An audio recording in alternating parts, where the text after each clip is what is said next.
ஓட்டுங்க.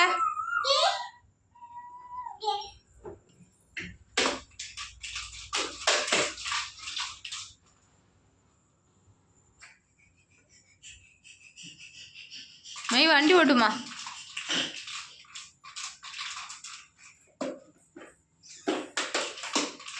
வண்டியை திருப்பினா விழுத்தே புரிவேன் மகி. இப்போ மகிக்கு வெளுவை மட்டும் பாரு. கேஷு உன்னை பார்த்துவேன் பண்ணி அவனை வீணாக்காத. கேஷு பண்ணக்கூடாதுடி தங்கம். கேஷு பண்ணக்கூடாதுடா மகி. மகி ஏன் மகி அவனுக்கு இப்படிலாம் சொல்லி கொடுக்குற?